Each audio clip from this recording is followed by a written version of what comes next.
On the morning of February 3rd, 1971, South Georgia woke to the usual shift whistle at the Thiokol plant near Woodbine,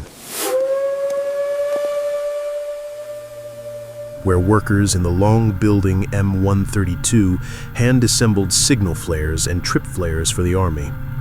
In that shop, small fires were almost routine, more like work stoppages than emergencies.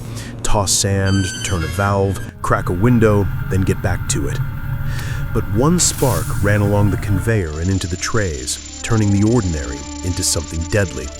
The flame grew taller, reached the cure room, packed tight with finished compounds and thousands of flares, and in seconds, a chain of pops turned into a fireball and shockwave. The first blast shot fire so high, pilots saw it in the sky. The second ripped facades off the building. The third hurled burning debris into the woods, setting them ablaze. Windows cracked on the nearby highway, dishes rattled in kitchens, and smoke rolled out like a black river through ditches and cuts in the land. On the asphalt, it left behind scorched shoes and shredded cloth.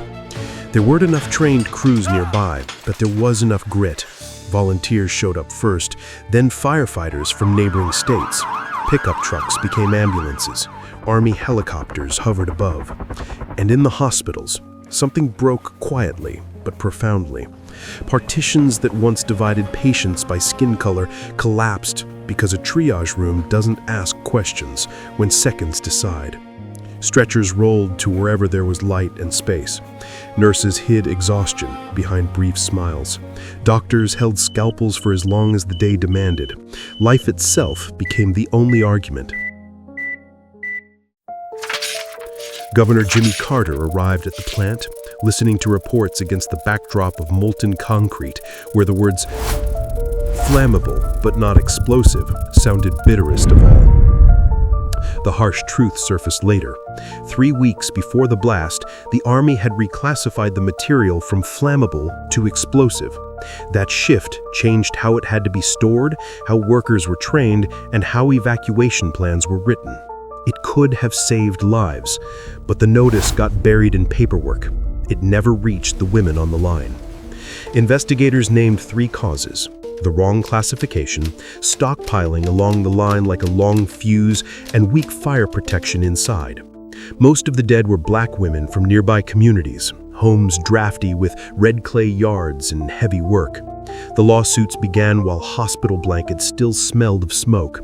But they ran into state law that blocked workers from suing employers, steering them into compensation claims. So the fight shifted federal. If the government knew the classification had changed and failed to tell the contractor, then the United States shared responsibility. That's how claims under the Federal Tort Claims Act were born.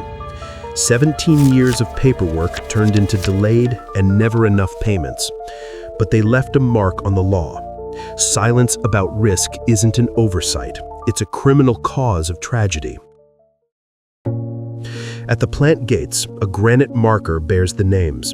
Every February, people come, singing, praying, remembering. 29 people were killed, most of them black women working the assembly line, and about 50 more were injured, with burns and blast trauma among the wounds.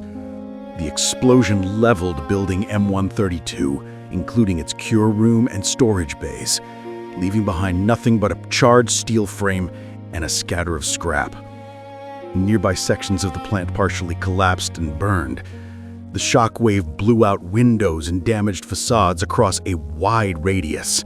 Stanza Pine went up in flames.